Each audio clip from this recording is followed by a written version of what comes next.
Eu quero falar com vocês hoje sobre arrependimento e juízo.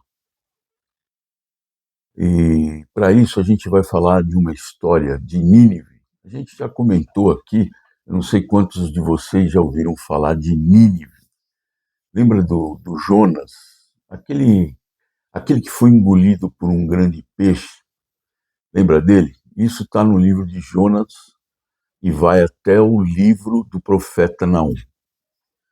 Então, só para a gente dar um pano geral aqui, Nínive era uma cidade muito grande da Assíria, do Império Assírio. Eles eram grandes, uma cidade importantíssima, mas eles eram malvados, eles eram cruéis, eles eram opressores. E esse tipo de maldade chegou até os ouvidos de Deus. E Deus resolveu fazer um juízo naquela cidade. Ele ia exterminar aquela cidade. Mas antes, ele mandou o profeta Jonas para pregar o arrependimento lá. E eu não sei se vocês lembram da história, mas Jonas Deus deu uma missão para ele, e o que ele fez? Ele pegou e se mandou. Ele desconsiderou um pouco o que Deus tinha falado para ele e foi embora. Não foi para Nínive, ele fugiu para Tarsis no navio. Aí o navio enfrentou, a gente comentou isso, o navio enfrentou um monte de tempestade e tal, e aí, bom, os marinheiros lá do navio, o que está acontecendo, né? Aí resolveram lá lançar sortes e caiu sobre Jonas. Jonas falou: olha, é por minha causa que isso está acontecendo. Me joga no mar que já vai resolver o problema. Jogaram Jonas no mar, veio um grande peixe, pegou ele e tal. E aí Deus questionou: por que que você não foi fazer o que eu queria que você fizesse lá em Nínive, né? E aí Jonas fala para Deus: eu sabia que o Senhor é um Deus misericordioso, é um Deus compassivo, né? Que não ia é, destruir Nínive. Olha o que acontece aqui. Aqui em Jonatas 3:4, olha o que ele fala aqui, ó, capítulo 3, versículo 4. Ele fala assim: Jonatas começou a percorrer a cidade por um dia clamando. A mensagem foi bem curtinha. Olha o que ele fala aqui, ó. Jonas começou a percorrer a cidade de Nínive, né, uma cidade de 120 mil habitantes, e por um dia clamando: Nínive será destruída daqui a 40 dias. Já tinha até o prazo, falou: olha, daqui a 40 dias Deus vai destruir isso aqui. O que aconteceu? Então, é assim, Deus, para vocês, aqui tem várias lições para gente captar, né? Para a gente mastigar, para a gente conhecer quem é o nosso Deus. Deus, ele não tem prazer na destruição, ele não quer destruir, ele quer salvar, ele é um Deus misericordioso, ele quer salvar as pessoas e não destruir. Mas ele não tolera o pecado, ele não tolera a quebra de aliança, ele não tolera a crueldade. Então olha o que ele fez aqui, olha, o povo, quando Jonas foi lá e pregou, falou: daqui 40 dias vocês vão ser destruídos.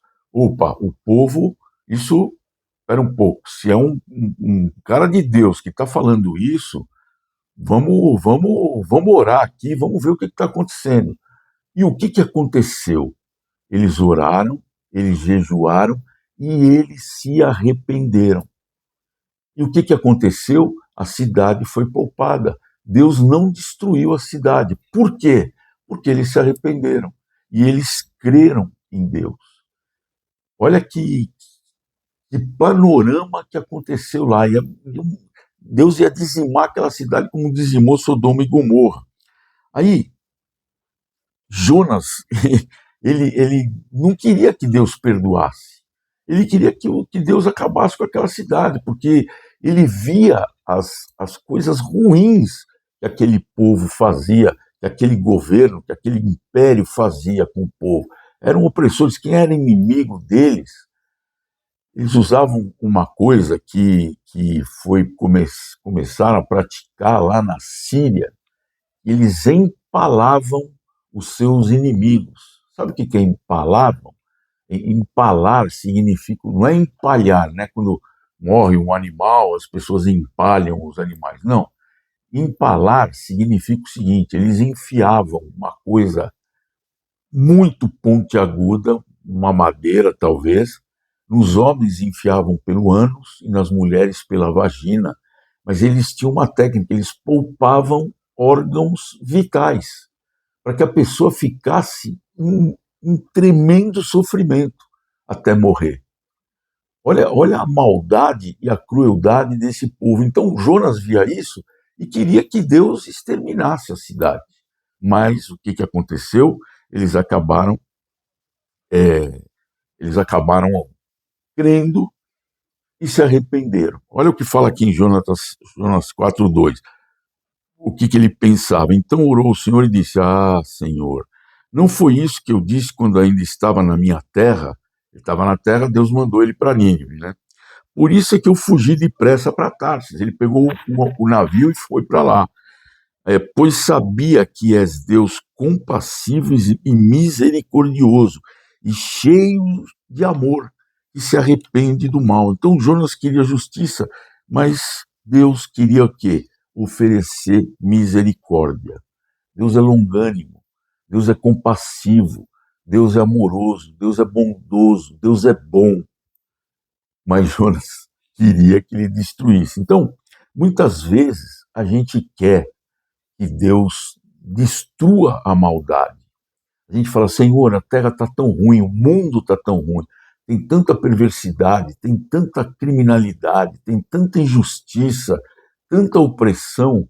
Senhor, venha logo, manda juízo para o povo. Mas Deus é misericordioso, Deus dá chance.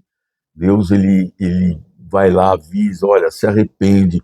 Para isso que tem os profetas, para isso que tem pessoas, profetas que eu digo naquela época. Hoje tem pessoas pregando a palavra de Deus, para que a gente conheça Deus, para que a gente entenda que Deus é bondoso, que Deus tem o tempo dele.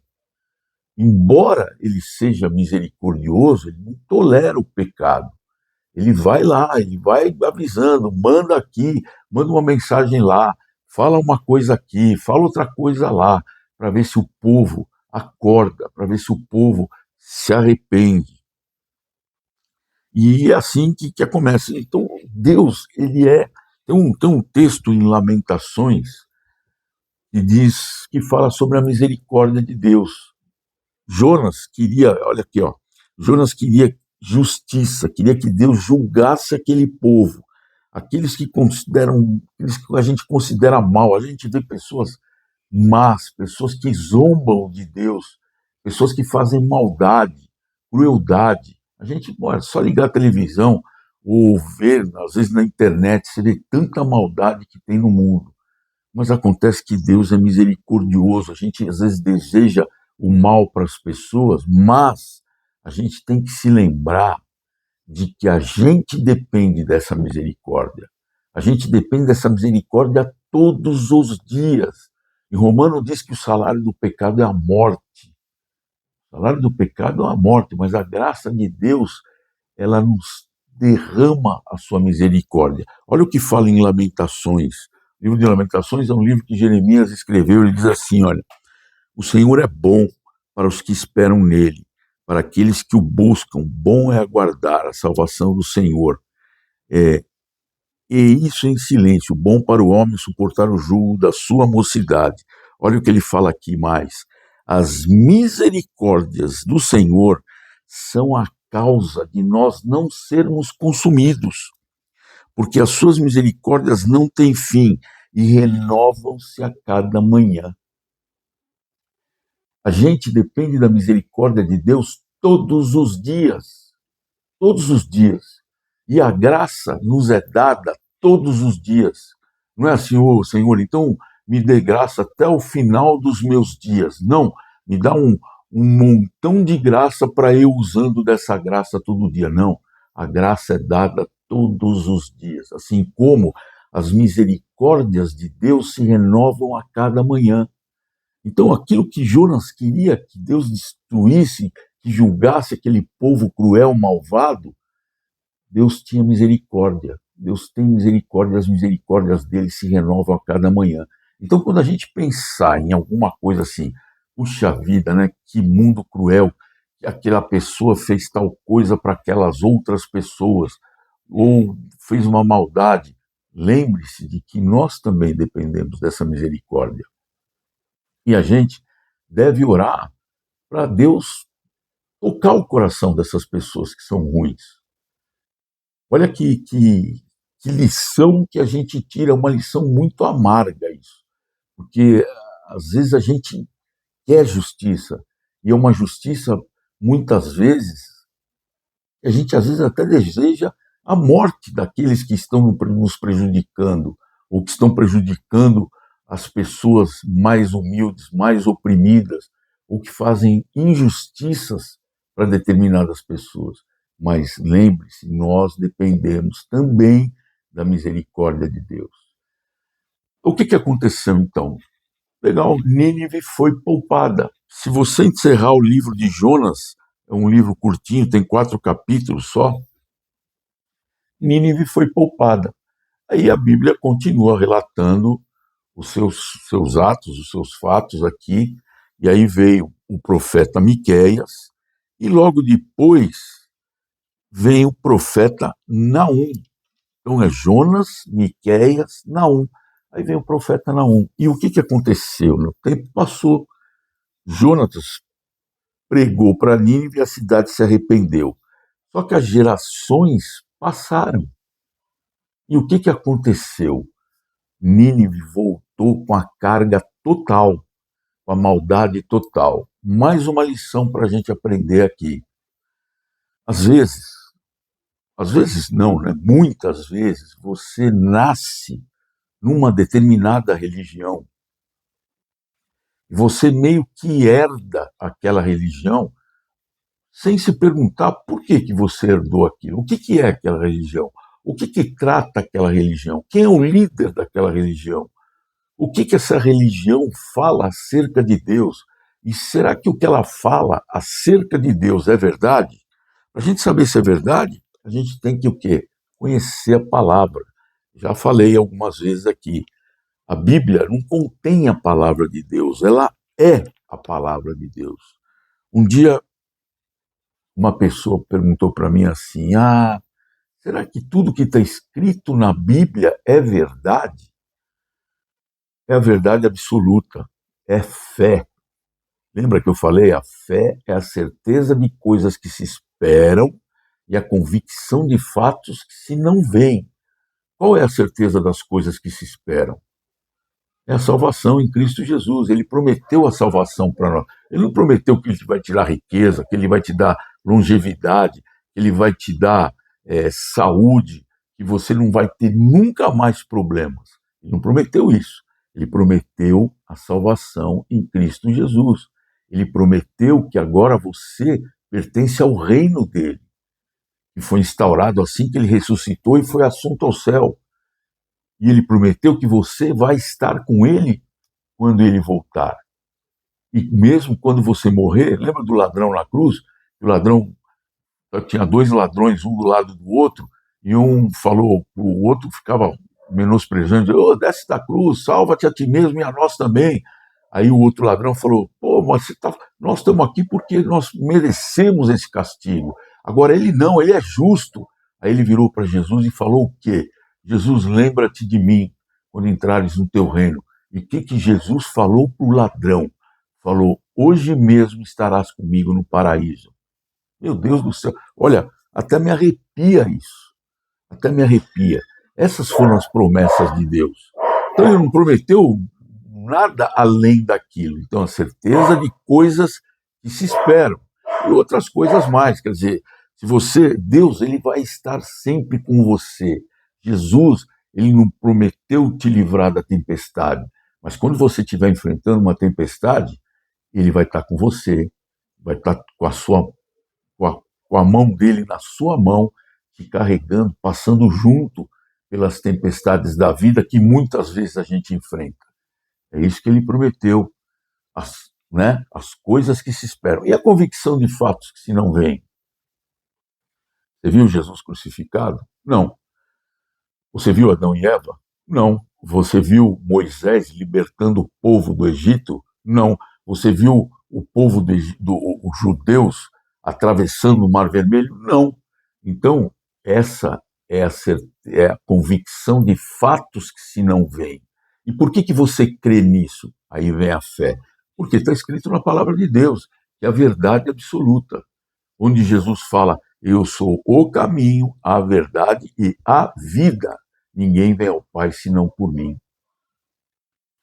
Isso é a fé. Aí a gente fala assim: você veio de uma religião, você questionou isso para os seus pais ou para um líder religioso?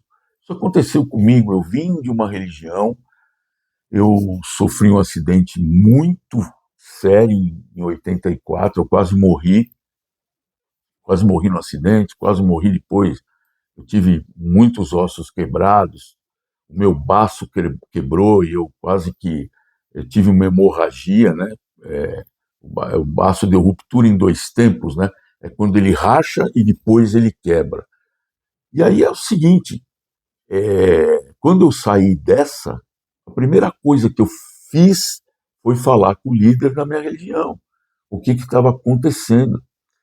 E eu meio que recebi respostas evasivas, mas isso não vem ao caso. Qualquer dia eu conto essa história para vocês. Mas eu me desapontei demais. E eu questionei algumas pessoas da minha família acerca disso. E era interessante que as respostas que eu ouvia eram assim: não, não, não, nem entra nesse assunto, não entra nesse assunto, porque é meio que, não, a gente não fala sobre isso e tal. Mas você tem que questionar. Por isso que eu falo assim, as gerações passaram, os caras eram maus, um profeta foi lá, falou: olha, vocês vão ser destruídos, os caras ponderaram, aí eles oraram, creram, se arrependeram, e Deus, o que ele fez? Poupou. Só que as gerações passaram e não foi passado isso de geração para geração. Olha, olha, presta atenção, a gente tem que crer naquele Deus que o profeta lá no passado falou para a gente. Vamos continuar a louvar o nosso Deus, a cultuar o nosso Deus, a seguir as normas, as leis que Deus determinou para nós. Mas não, caiu no esquecimento e aconteceu o quê? Que Nínive voltou àquela crueldade, voltou à malvadeza, voltou à opressão, e talvez até mais ainda, né? Olha o que o profeta Naum fala aqui, no capítulo 1, versículo 2. O Senhor é um Deus zeloso e vingador. O Senhor é vingador e cheio de indignação. O Senhor se vinga de seus adversários e guarda a ira contra os seus inimigos. Essas pessoas de Nínive se voltaram contra Deus. Então, às vezes, você está lendo a Bíblia aqui, você fala: pô, Nínive foi poupada, que legal. Aí você vira algumas páginas, entra no profeta Naum e vai ver o quê? Que Deus, ele executou juízo em Nínive. Ele executou. Isso aqui é o outro lado da moeda. Então, Jonas, a gente vê Deus teve misericórdia. Em Naum, a gente vê o quê? Deus executou o juízo. Deus, então, ele é misericordioso, mas ele não poupa o pecado. Ele não tolera o pecado. Ele não tolera esse tipo de coisa. Ele tem uma paciência, mas a paciência dele se esgotou. Aí Naum aqui, no capítulo 1, versículo 3, ele fala assim, ó: o Senhor demora para se irar, tem grande poder e não inocenta o culpado. O Senhor tem o seu caminho no vendaval e na tempestade, e as nuvens são a poeira dos seus pés. Então Deus é tardio em irar-se. Isso significa o quê? Misericórdia. Deus é misericordioso, mas Deus jamais inocenta o culpado. Isso é o quê? Justiça. Justiça. E a justiça de Deus tem uma oração que Davi faz, eu acho, eu até coloquei na minha Bíblia umas anotações, eu anoto tudo na Bíblia, onde Davi fala assim: Senhor, não olhes para mim segundo a tua justiça, olha para mim segundo a tua misericórdia. Lembra que a gente falou que as misericórdias de Deus se renovam a cada manhã? Olha que oração fantástica essa que Davi fez. Ele fala para ele: Senhor, não olha para mim segundo a tua justiça, porque se o Senhor olhar para mim segundo a sua justiça, eu vou ser consumido. Mas olha para mim segundo a tua misericórdia. É isso que a gente tem que pedir todos os dias para Deus, né? Então, o perdão não elimina a necessidade de a gente continuar andando com Deus. Deus te perdoou, mas você peca toda hora, você peca todo dia. Eu já disse aqui uma vez que quando Cristo veio, Cristo elevou o padrão, né? Porque ele diz assim, vamos pegar um exemplo aqui, não adulterarás. A lei diz, não adulterarás. O que acontecia lá no Velho Testamento? Quando uma pessoa, um casal, um homem e uma mulher eram pegos em adultério, os dois eram levados e o povo apedrejava. Eles lembram? Jesus, ele pegaram uma mulher adultério, levaram para Jesus, Jesus estava escrevendo na terra e queriam apedrejá-la, né? E aí Jesus pegou e falou: quem não tiver esse tipo de pecado, que atire a primeira pedra. Todo mundo largou as pedras e se mandaram. Porque ele elevou o padrão. Ele diz o seguinte, lá no Sermão do Monte ele fala assim, olha, aquele que olhar para uma mulher com uma intenção impura no coração, já adulterou. Então você não precisa estar no ar, praticar o ato de adultério. Você não precisa sair com uma mulher ou com um homem, sendo você ou casado ou casada. Só de você pensar que queria estar com aquela mulher ou queria estar com aquele homem sendo casado, pronto, você adulterou. Já, vamos abrir um parênteses aqui, não significa que você não possa admirar, puxa, que mulher bonita, puxa, que homem bonito. Aí você fala, poxa, que legal, né? Mas olha, eu gostaria de conhecê-la, de estar com ela, de ficar com ela. Você já adulterou. Você não precisa nem chegar a praticar o ato. Jesus elevou o padrão. Então aqui é o seguinte, Deus, de novo, é misericordioso, mas não isenta o pecado. Então você peca todos os dias. Você pode pensar, e pecou, e o que você vai fazer? Senhor, me arrependo dos meus pecados. Hoje eu vi uma mulher, vi um homem, e eu senti desejo. Livra-me do mal, me perdoa esse pecado. Você adulterou no seu pensamento, no seu coração. Você pensou, e quando foi para o coração, você já pecou. Então, dependemos da misericórdia todos os dias. Então, Deus é misericordioso, mas não isenta o pecado, né? Aí, o perdão, né, de novo, você pede perdão, mas não elimina o fato de você ser um pecador. Não é que você vai falar assim, Senhor, me perdoa pelas multidões dos meus pecados. Não, você tem que dar nome aos seus pecados e se arrepender deles. Pronto, aí você está perdoado. Você não vai ser mais consumido. Jesus, tem um texto em João que é muito interessante, né? E Jesus fala assim, quando João Batista vê Jesus andando, fala assim, eis o Cordeiro de Deus que tira os pecados do mundo. Ele tira os teus pecados.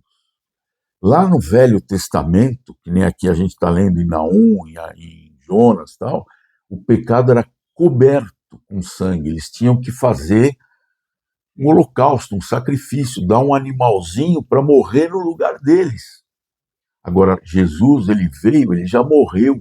Aquele animalzinho que era morto lá no Velho Testamento, não precisa mais, porque Jesus já morreu pelos seus pecados. Mas você tem que confessar, você tem que se arrepender, falar, puxa, eu olhei aquela mulher, aquele homem, eu senti vontade de estar com ele, eu adulterei no meu coração, me perdoa, e Jesus tira os seus pecados. Olha que Que bom estar do lado de Jesus. Que bom viver na família de Jesus. Que bom ter Jesus como nosso Pai, como nosso Mestre, como o nosso Senhor e Salvador. É assim que a gente deve fazer as coisas. Bom, conclusão. Nínive foi destruída. Aqui em Naum, Deus destrói Nínive. Se você olhar na história, nos livros de história, o que vai acontecer?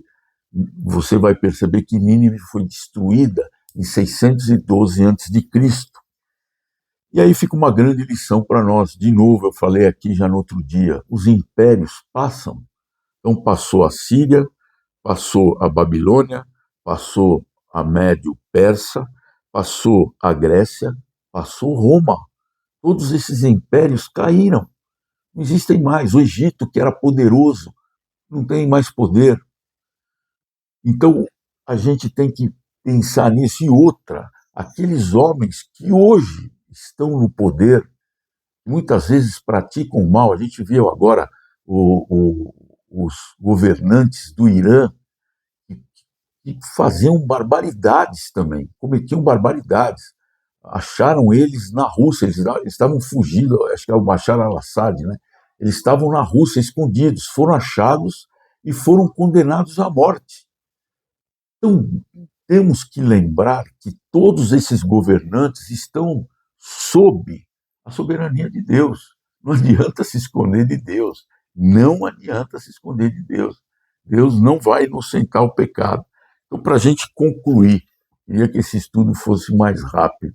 Olha só, Deus avisa, ele avisa antes de julgar. Ele dá avisos, e não é um só, né? Ele vai avisando, vai avisando. Você vê, Jonas ficou 40 dias lá, falando, ora, se arrepende, Deus vai executar juízos, daqui 40 dias, por deu 1 mês e 10 dias para os caras considerarem, pensarem. Aí um vai falando para o outro vai falando para um, vem cá, será que é verdade? Será que isso vai acontecer mesmo? Ou vamos fazer uma reunião aqui. E vai, né? E Deus poupou. Só que aqui, os caras voltaram àquelas práticas e Deus exterminou Nínive. Deus também, ele sabe quando você se arrepende do coração. E ele isenta você de pecado. A misericórdia de Deus não é o mesmo, não é a mesma coisa que tolerância ao pecado. Eu pequei hoje. Hoje eu pequei, eu pensei em adultério, amanhã eu vou lá e cometo ato e não aconteceu nada comigo, então, beleza, acho que eu estou bem com Deus. Não, você tem que se arrepender. Você não pode viver pecando. Uma coisa é você lutar contra um pecado. Olha, eu tenho um pecado, eu jogo, eu bebo, sei lá, eu adultero, eu roubo. Sempre que tem uma oportunidade, eu vou lá e roubo alguma coisa. Sabe? Aí você se arrepende e deixa. É uma batalha. Às vezes você não consegue deixar de uma vez, mas é uma batalha, é uma luta que você vai estar sempre pedindo para Deus, né? Então, cada geração que vai passando precisa carregar essa informação de Deus, não só informação, mas fazer com que Deus venha habitar no seu coração. Pedir para Jesus Cristo entrar no seu coração. Isso é uma lição muito importante que a gente tem que passar de pai para filho, de pai, em geração, geração em geração, para que essas pessoas continuem fazendo as vontades de Deus. E como é que a gente faz as vontades de Deus? Aqui, conhecendo Deus. Como é que você conhece Deus? Através da leitura da palavra, tudo que Deus tinha e tem para nós, está escrito aqui, não tem nem mais nem menos. Olha o que fala aqui em Apocalipse, no finalzinho de Apocalipse, coisa pesada, coisa forte, olha. Dou testemunho a todo que ouvir as palavras da profecia deste livro. Se alguém lhes acrescentar alguma coisa, Deus lhe acrescentará as pragas escritas nesse livro. E se alguém tirar alguma coisa das palavras do livro desta profecia, Deus lhe tirará a sua parte da árvore da vida e da cidade santa descritas neste livro. Isso fique com uma conclusão muito forte para nós, que a gente tem que carregar essa informação de quem Deus é, de quão bondoso Ele é, de quão misericordioso Ele é, de quão amoroso, quão doce, quão cheio de graça Jesus Cristo é conosco. Mas lembrando que Deus é vingador e se ira contra aqueles que desobedecem à palavra dele. Vai ter juízo. É isso que eu tinha para vocês hoje. Espero que hoje seja um momento quando você for deitar ou antes de você deitar, porque se você deitar você vai dormir, não vai orar, mas considere essas palavras. Peça para que Deus te dê esclarecimento.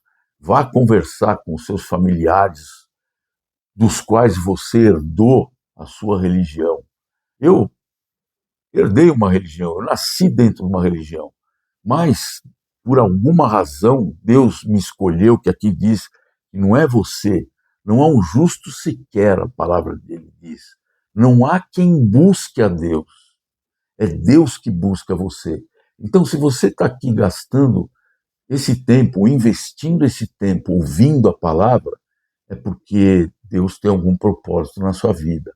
Considere, peça para que Deus fale no seu coração, vá procurar conselho em algumas pessoas e venha participar dessa família maravilhosa que é a igreja com I maiúsculo. Igreja com I maiúsculo não tem denominação, são formados pelas pessoas que professam Jesus Cristo como Senhor e Salvador de suas vidas.